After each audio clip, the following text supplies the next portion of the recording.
the Travis Kelce method, is drafting him in your first round pick. And I call it the Kelce method because he's the only position where he's leagues above the people behind him. Just plain and simple. So when you think about doing this, is like you're saying, all right, I'm taking Travis Kelce as my first pick no matter what, because I don't want to be fishing the waiver wire for tight ends. And that's what you do. It doesn't matter where you are. That's what you're doing. I've done this and I like this, and I'd be happy to do it this year too as well. But I'd be doing it more towards the 7th through 12th position, where your top running backs are gone and your top receivers are gone in the first 6 picks. So you take Travis Kelce and you're happy with it because now you have the coveted position that everybody seems to lose weeks on by trying to play the waiver wire with a guy. I've done it. I like it. I'm not afraid to do it. This is probably one of my more favorite of the ones we've taken because it allows you to really pivot and play your league mates and play the draft more than the others do, because you're not so stuck in a pathway of having to do something. So I think last year there was probably one other year where I went like elite tight end. And it was Demaryius Thomas, not Demaryius Julius Thomas, the year Peyton that I drafted Peyton won. And I did this last year with Kelce, but Kelce somehow fell to me in the second round, and I'm not. Well, that's what happened to me when I won the championship that year. He fell to me in the second round, and it's like, if he's going to fall you in the second round, then you're winning. So there are certain years where tight end is like just at a premium. Like there's maybe going to be 3 or 4 tight ends that are going to be relatively good, and then. But the difference with Kelce is that like there's Kelce, and then there's like a mile of crap, and then there's everyone else. Like Kelce is that far above everyone else, where he is essentially an elite receiver that's at your tight end position. Now I think this year is a year I might not even try for this and not even go and get Kelce unless he really does fall to me. Because I think that there's a lot of tight ends this year. My counter to this is that if you do not do this strategy, I don't care if you get Mark Andrews or George Kittle or any of these next tier guys.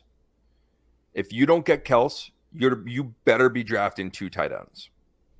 Waste a late round pick on another tight end.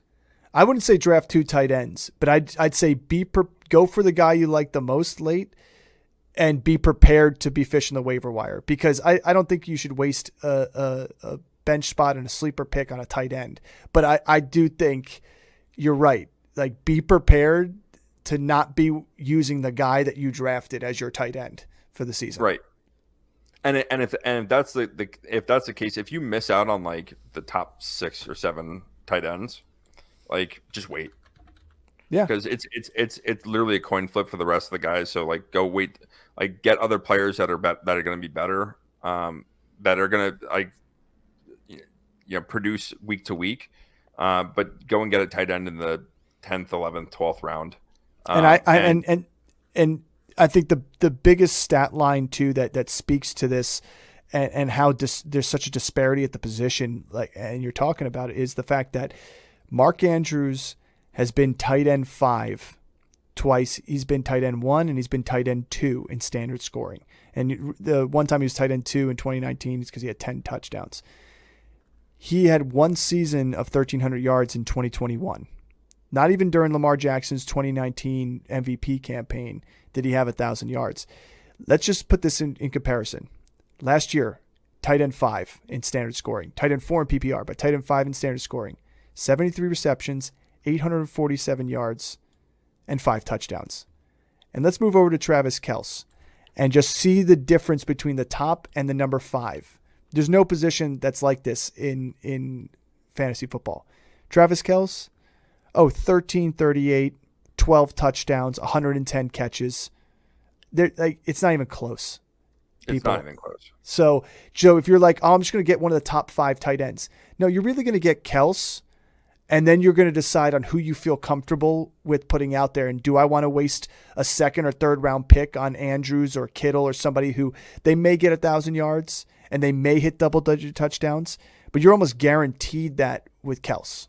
There should never be 10 receivers that go before him. He's a top 10 receiver and the number 1 tight end. Yes. So if you miss out on Tyreek Hill, if you miss out on Justin Jefferson and Devontae Adams, well, guess what? You can make up for it by going and grabbing Travis Kelce. But here's my opinion. I'd rather have Travis Kelce than Devontae Adams this year. Like, that's me. That's my pick. I'd rather have Travis Kelce than CeeDee Lamb. Like, he's going to perform. He's going to perform the same as these guys are, if not better. He's the number 1 target on his team, on the most successful team in the NFL right now. Yeah.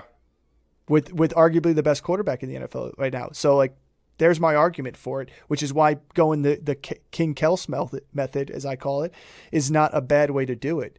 I don't know if you should do it 1 overall. I mean, that's a bold move, Cotton, but I still think doing it is not a bad idea. Like, if I'm in the, I wouldn't take him in the top 10 picks. I would. That's my difference. I would. Yeah, I mean I'd rather take a running back. That's my preference. Is I'd rather take a running back or one of the elite wide receivers there. And there's at least 10 guys there that I value more than I value him. No, let's say this right here. I can make the argument. Yeah. Well, I'll agree with you. Whatever argument you want to make that he belongs there. Yeah. It's just not my preference. It's just your preference. Yeah, that's fine. It's just not my preference. That's fine. I'd rather take a running back there in the top 10. And if someone doesn't go with him and I get him in the second round, then great. But I personally value having running backs more so than even an elite tight end like Kelce. He's got ADP of 5 right now. Yeah. It's crazy. Like, he's going right around Tyreek Hill, Cooper Kupp. He's going ahead of Saquon and Bijan and CD and Stephon and AJ and those guys. Yeah, I mean, like the next tier of the wide receivers, I think that he belongs in that category with. Like I said, I don't think that there are 10 receivers that should be drafted over him. No. But would you draft him over Derrick Henry?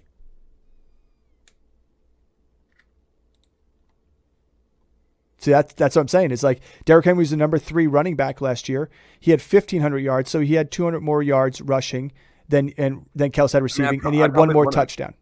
And then he had one more touchdown. That's what I'm saying. He only ran for 200 more yards and one more touchdown than Kelce did receiving.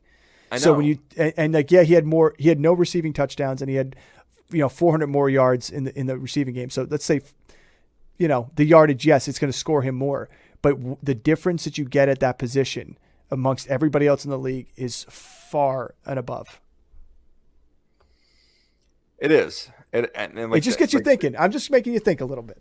Yeah, I mean, I agree with, again, I can agree with every argument that you make. My preference is still going to go and get running back because I just feel that I can go, like I said, if I don't get Kelce, and every year I do this, I'll go and draft two tight ends, and I will roster 2 tight ends all season long. Because if the rest of your draft strategy is hitting, if the rest of your draft strategy is you're being consistent to, and you're filling your position at quarterback, and you're getting 2 running backs, and you're getting the middle tier wide receivers that are being consistent, then that the tight end position is the position that you can kind of mess around with between 2 guys. And you did it last year with Njoku and Everett, and you flex some guys. It worked. In there. It worked. I did it for years with having Hunter Henry. I had Ingram at the end of the season. I grabbed him up when he was hot. Yeah. It can work. It's just tougher because it puts you in a position because you need to play the waiver wire. Yeah. But they could also miss. That's the thing. It's like the amount of times Kelce misses is very rare. Yeah, Kelce has those blow-up games too. I mean, he had a 4 touchdown game last year. So he has a lot of those numbers get stacked into his multi-touchdown games were stacked. But if you look at actually late in the season, I had him last year, and there were times where I'm never gonna bench Travis Kelce. But there were times I was like, I don't really love this. Yeah. 1, 2, 3, 4. He had 4 100-yard games. He had another 2 in 90s. But, yeah, he had 2 games of 57 yards, 56 yards each. And luckily one of them he had a touchdown. But yeah, no, I mean, it's a tight end position. Don't get me wrong. Exactly. But that being said, you put yourself in an advantage.